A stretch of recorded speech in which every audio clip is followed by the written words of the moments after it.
कारोबार के पहले दिन यानी सोमवार को शेयर बाजार में भारी गिरावट देखने को मिली। सेंसेक्स 1265 अंक गिरकर 84,306 के लेवल पर बंद हुआ, जबकि निफ्टी ने 362 अंक की गिरावट के बाद 25,816 के लेवल पर क्लोजिंग दी। वहीं आज सुबह निफ्टी 117 पॉइंट गिरकर 26,061 के लेवल पर ओपन हुआ, जबकि सेंसेक्स 363 अंकों की गिरावट के साथ 85,209 के लेवल पर खुला। बाजार में जियो पॉलिटिकल टेंशन की वजह से बिकवाली देखने को मिली है। सोमवार को भारी गिरने के बाद रिलायंस इंडस्ट्रीज और एक्सिस बैंक के शेयरों की अहम भूमिका रही, जो कि 3% से अधिक गिरे हैं। आज के कारोबार में सबसे ज्यादा रिलायंस इंडस्ट्रीज लिमिटेड के शेयरों में 3.25% की गिरावट देखने को मिली।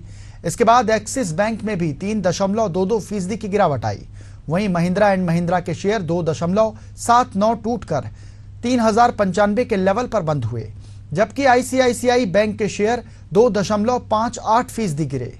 इसके अलावा नेस्ले इंडिया में 2.04% की कमजोरी दर्ज की गई, जबकि टेक महिंद्रा की अगर बात करें तो इसका शेयर 2% गिरकर 1577 के लेवल पर बंद हुआ। नमस्ते, मेरा नाम अमनदीप है और आप एशियन न्यूज की खास पेशकश स्टॉक पे टॉक देख रहे हैं।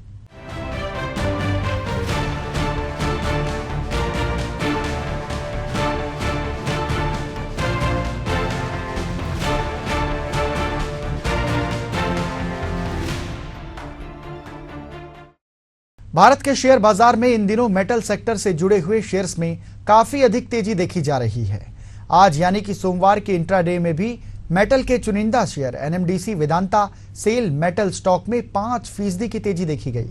आज सबसे अच्छा परफॉर्मेंस करने वाला शेयर एनएमडीसी था, जिसमें करीब 5% की बढ़िया तेजी देखने को मिली, जिस वजह से ये शेयर 227 रुपए के लेवल पर पहुंच गया। वहीं दूसरी तरफ एनएमडीसी स्टील के शेयर आज 4.5% की तेजी इसमें भी देखने को मिली, जिस वजह से ये 55 रुपए के लेवल पर पहुंच गया।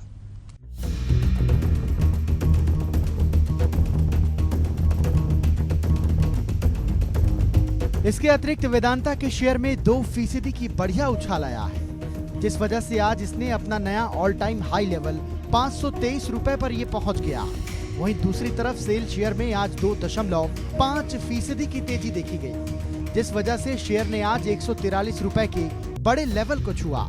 वहीं नेशनल एल्यूमिनियम के शेयर ने आज 2% की तेजी के साथ 211 रुपए के हाई लेवल को टच किया। मेटल शेयर्स में ये तेजी की शुरुआत पिछले हफ्ते से शुरू हुई है, जब चीन की सेंट्रल बैंक द्वारा देश में लिक्विडिटी को बढ़ाने और उधार लेने की लागत को कम करने के नजरिए से चीन के बैंक की रिजर्व रिक्वायरमेंट रेशो को कम करने का फैसला लिया गया था।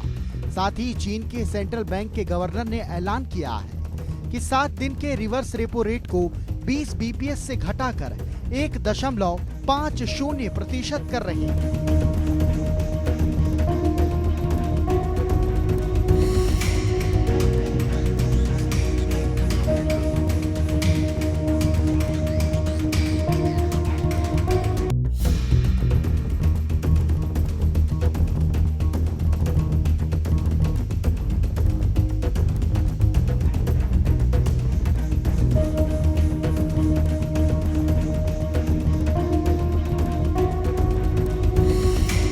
ब्याज दर की कटौती के बाद दुनिया की दूसरी सबसे बड़ी अर्थव्यवस्था चीन में लिक्विडिटी बढ़ने की उम्मीद है, जिससे अर्थव्यवस्था में आर्थिक मोर्चों पर तेजी से कारोबार बढ़ेंगे। इसका असर कमोडिटी की डिमांड पर भी नजर आएगा। आपको बता दें, चीन की कंपनियां भारत के मेटल सेक्टर से काफी अधिक माल मंगवाती हैं। आपको बताने की इससे पहले 17 और 18 सितंबर को अमेरिका की केंद्रीय बैंक फेडरल रिजर्व ने 2 दिनों की बैठक करने के बाद ब्याज दरों में कटौती किया था। अमेरिका के ब्याज दर में कटौती के कुछ दिनों बाद ही चीन की सेंट्रल बैंक ने भी ब्याज दरों में कटौती करने का ऐलान किया। माना जा रहा है कि अमेरिका के द्वारा ब्याज दरों में कटौती करने के बाद अब से दुनिया भर के देश में ब्याज दरों में कटौती का दौर देखा जा सकता है।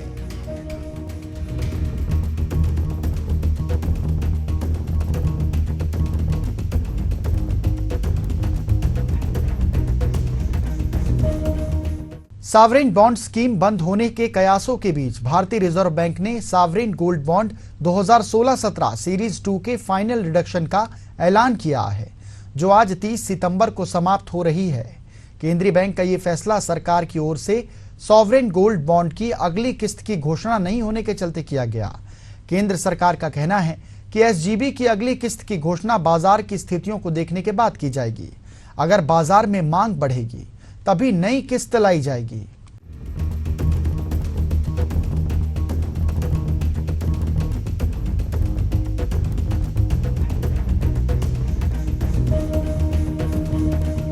बता दें, सॉवरेन गोल्ड बॉन्ड के 2016-17 सीरीज को साल 2016 में 8 सालों के लिए जारी किया गया था।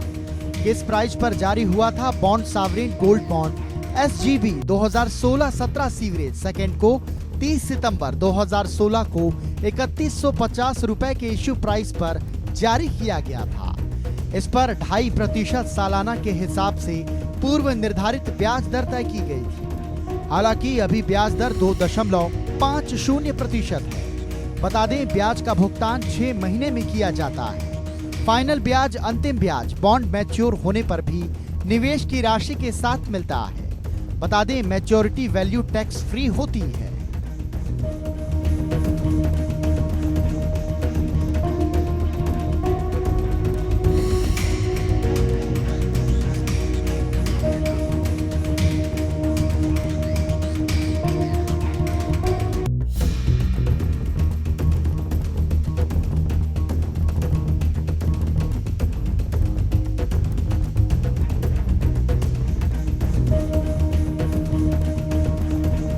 बता दें, सॉवरेन गोल्ड बॉन्ड का final reduction price reduction date से पहले कारोबारी हफ्ते में 24 कैरेट सोने के बंद भाव के औसत मूल्य पर किया जाता है।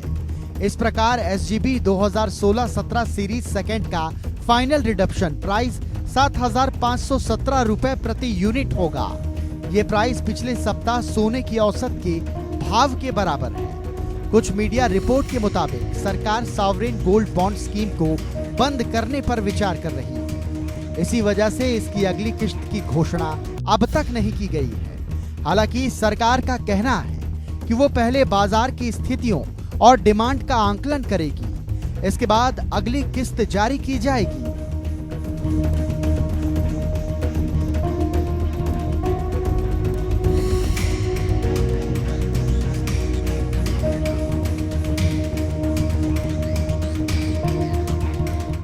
शेयर मार्केट में तेजी के दौर के बाद ऊंचे लेवल से प्रॉफिट बुकिंग आ रही है। स्टीप बाइंग के बाद सोमवार को बाजार में बिकवाली इतनी तेज है कि निफ्टी 26,000 का बड़ा सपोर्ट लेवल भी टूट गया।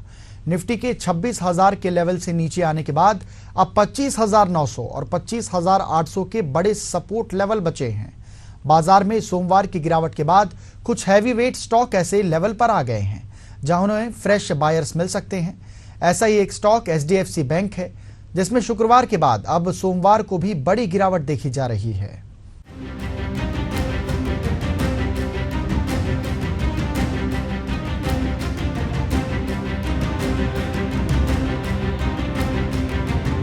मार्केट करेक्शन में एचडीएफसी बैंक लिमिटेड के शेयर सोमवार को 1.40% की गिरावट के साथ 1728 रुपए के लेवल पर ट्रेड कर रहे थे।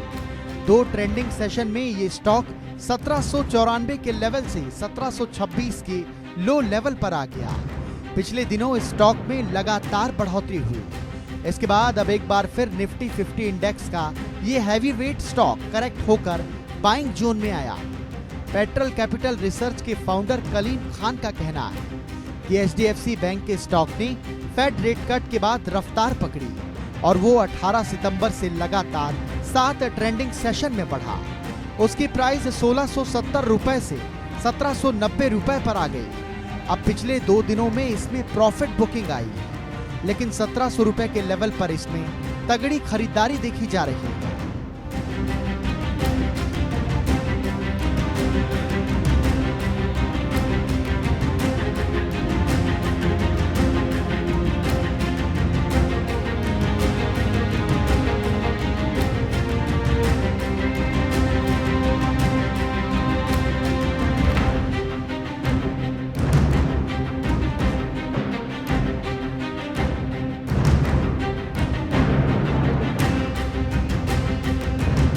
कलीम खान ने कहा कि जियोपॉलिटिक टेंशन चाइना फैक्टर्स के कारण बाजार ऊंचे लेवल से गिर रहे हैं, लेकिन एचडीएफसी बैंक में एक फैक्टर और है कि उसके आने वाली दूसरी तिमाही के नतीजे पर मैक्वेरी कैपिटल ने अपनी रिपोर्ट प्रॉफिट कम होने की अच्छी बात कही है। मैक्वेरी कैपिटल ने कहा कि हाई टैक्स रेट और कम राजकोषीय मुनाफे के कारण सेकेंड क्वार्टर में एचडीएफसी बैंक का मुनाफा कमजोर रहने की संभावना है। इसके साथ ही ब्रोकरेज ने कहा कि एचडीएफसी बैंक के लोन टू डिपॉजिट रेशो में मामूली कमी आने की संभावना है। बैंक पर अपने लोन टू डिपॉजिट रेशो को कम करने और मार्जिन पर ध्यान केंद्रित करने का दबाव भी है। कलीम ने कहा कि इन फैक्टर के बावजूद एचडीएफसी बैंक को 1700 रुपए के सपोर्ट लेवल पर खरीदा जाना चाहिए, क्योंकि एचडीएफसी के साथ विलय के बाद प्राइवेट सेक्टर के इस सबसे बड़े बैंक के हालात यहां से बेहतर होना शुरू होंगे। उन्होंने इसके लिए 1870 रुपए का टारगेट और 1650 रुपए का स्टॉप लॉस भी बताया है।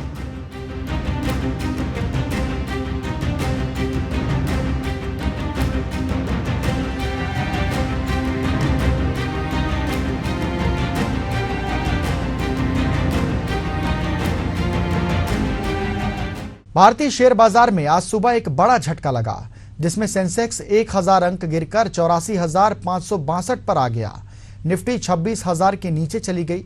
निवेशकों की संपत्ति में कुल 2.73 लाख करोड़ रुपए की कमी आई, जिससे बीएसई पर सभी सूचीबद्ध कंपनियों का मार्केट कैप 475 लाख करोड़ रुपए रह गया। इस गिरावट का प्रमुख कारण रिलायंस इंडस्ट्रीज, आईटी और वित्तीय क्षेत्रों के शेयर्स में आई गिरावट रही। Reliance industries, ICICI bank, HDFC bank और एक्सिस बैंक ने सेंसेक्स को 535 अंक नीचे धकेलने में महत्वपूर्ण भूमिका निभाई।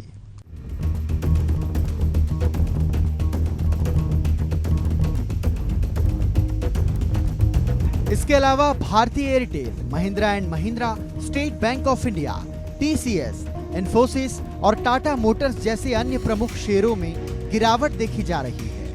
विश्लेषकों का कहना है कि हाल के दिनों में विदेशी संस्थागत निवेशकों का ध्यान चीन की ओर बढ़ गया है, जहां सरकार ने आर्थिक विकास को बढ़ावा देने के लिए कई प्रोत्साहन उपायों की घोषणा की है। इसके परिणाम स्वरूप चीनी बाजारों में तेजी वृद्धि देखी जा रही है, जिसने भारतीय बाजारों पर दबाव बढ़ा दिया है। एफआईआई ने भारतीय बाजार से धन निकाला और इसे चीनी बाजारों में निवेशित किया, जिसके चलते सेंसेक्स पर दबाव पड़ा। ब्लू चिप सीएसआई 300 सूचकांक में 3.0% की वृद्धि हुई, जबकि शंघाई कंपोजिट में 4.4% की वृद्धि हुई, जो पिछले सप्ताह की 13% की तेजी में इजाफा करती है। इसके अतिरिक्त चीन के केंद्रीय बैंक ने मौजूद गृह ऋणों के लिए बंधक दरों को कम करने की योजना की घोषणा की, जिससे निवेशकों का विश्वास बढ़ गया।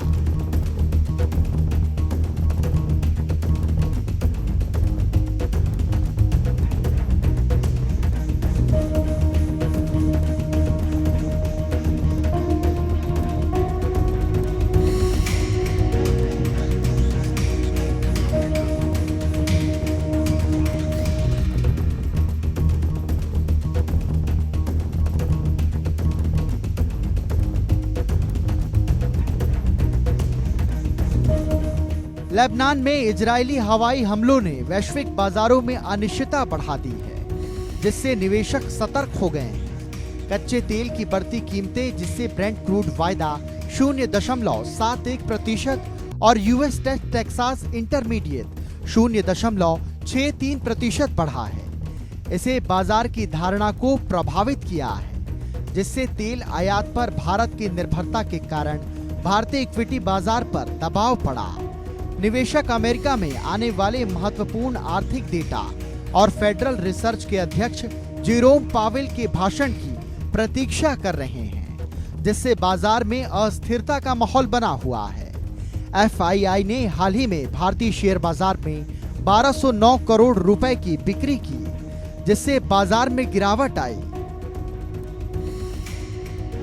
वीके विजय कुमार ने कहा कि एफआईआई भारत में बिकवाली जारी रख सकते हैं और बेहतर प्रदर्शन करने वाले बाजारों में अधिक पैसा लगा सकते हैं। हालांकि इस बिकवाली का भारतीय बाजार पर खास असर पड़ने की संभावना नहीं है, क्योंकि भारी घरेलू पैसा आसानी से FII द्वारा बेची जा रही हर चीज को सोख लेता है।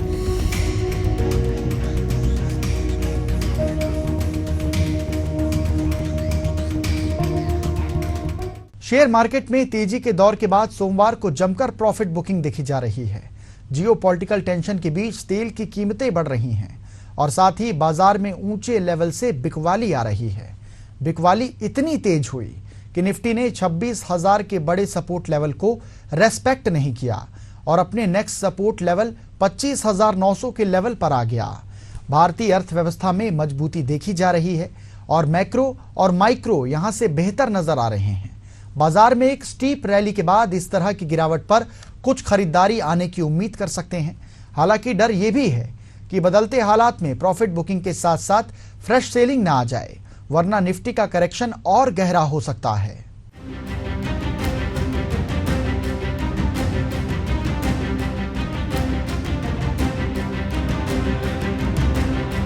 शेयर मार्केट में सोमवार की गिरावट में Nifty heavyweight Reliance industries limited के शेयरों में 3% की गिरावट आई। सोमवार दोपहर 12 बजे रिलायंस के शेयर 2.50% की गिरावट के साथ 2976 रुपए के लेवल पर ट्रेड कर रहे थे। 19.35 लाख करोड़ रुपए के मार्केट कैप वाले स्टॉक में 11 सितंबर के बाद लगातार बढ़त हुई। स्टॉक में सोमवार की गिरावट के बीच एक्सपर्ट्स इसे खरीदने की सलाह दे रहे हैं। Share market expert Naresh Mirani ने गिरावट पर रिलायंस इंडस्ट्रीज के शेयर खरीदने की सलाह दी। उन्होंने कहा कि RIL के शेयरों में पॉजिटिव ट्रेंड आगे भी जारी रहेगा। उन्होंने RIL के शेयरों के लिए 3200 रुपए का टारगेट प्राइस भी बताया।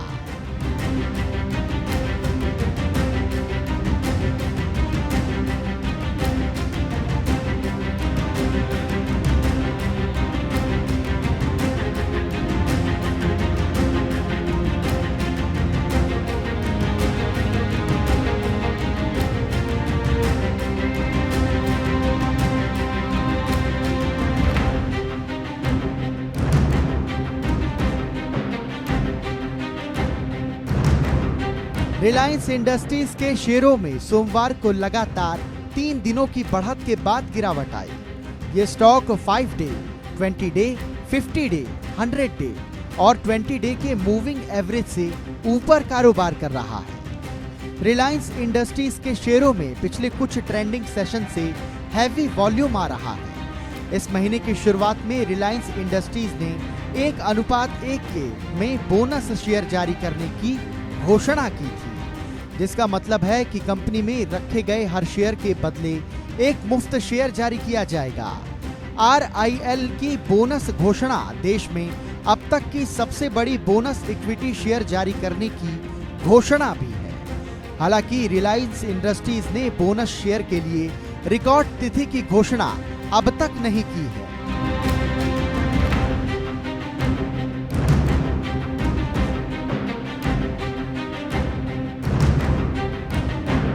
अक्टूबर महीने में कई इनकम टैक्स और वित्तीय नियमों में बदलाव होने वाला है। इसके साथ ही शेयर मार्केट से जुड़े 3 नियम भी 1 अक्टूबर 2024 से बदल जाएंगे। शेयर मार्केट से जुड़े नियमों में बदलाव निवेशकों के ट्रेडिंग स्ट्रेटजी और प्रॉफिट को प्रभावित कर सकते हैं। इसमें सिक्योरिटीज ट्रांजैक्शन टैक्स भी शामिल हैं। ऐसे में शेयर बाजार से जुड़े कोई भी कदम उठाने से पहले आपको इन नियमों के बारे में जरूर जान लेना चाहिए।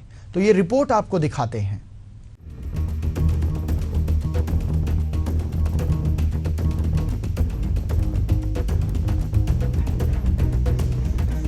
केंद्र सरकार ने बजट 2024 में security future and option trading पर लगने वाले सिक्योरिटी ट्रांजैक्शन टैक्स में बढ़ोतरी का ऐलान किया था।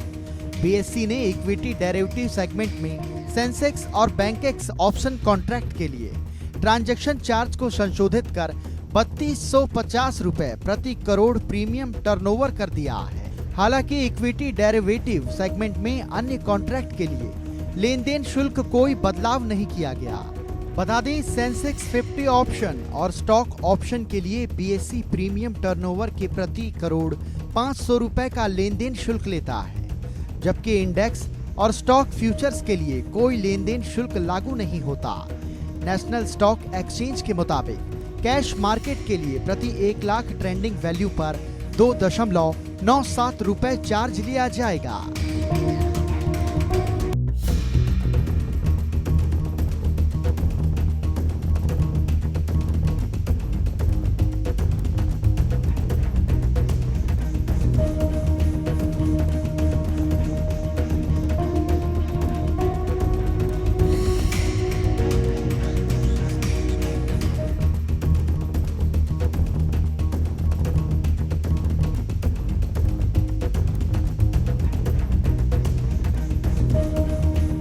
वहीं इक्विटी फ्यूचर के प्रति 1 लाख रुपए के ट्रेंडिंग वैल्यू पर 1.73 रुपए ट्रांजैक्शन चार्ज वसूला जाएगा, जबकि इक्विटी ऑप्शन के लिए प्रति लाख प्रीमियम वैल्यू पर 35.03 रुपए देने होंगे। बता दें, यूनियन बजट 2024 में सरकार ने फ्यूचर और ऑप्शन ट्रेड पर सिक्योरिटी ट्रांजैक्शन टैक्स में बढ़ोतरी का ऐलान किया था, जो 1 अक्टूबर 2024 से लागू हो रहा है। नए नियमों के तहत में फ्यूचर ट्रेडिंग के लिए 0.0125% से 0.02% का टैक्स वसूला जाएगा, जबकि ऑप्शन ट्रेडिंग पर 0.1% टैक्स देना होगा। इसके अलावा बजट 2024 वित्त मंत्री निर्मला सीतारमण ने शेयर बायबैक से होने वाली इनकम को डिविडेंड के बराबर बताते हुए इस पर टैक्स लगाने का ऐलान किया था, जो 1 अक्टूबर 2024 से प्रभावी हो जाएगा।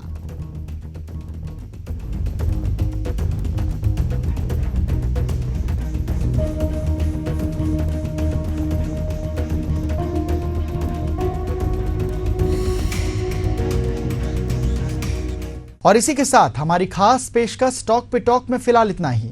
मुझे दीजिए आज्ञा। नमस्कार।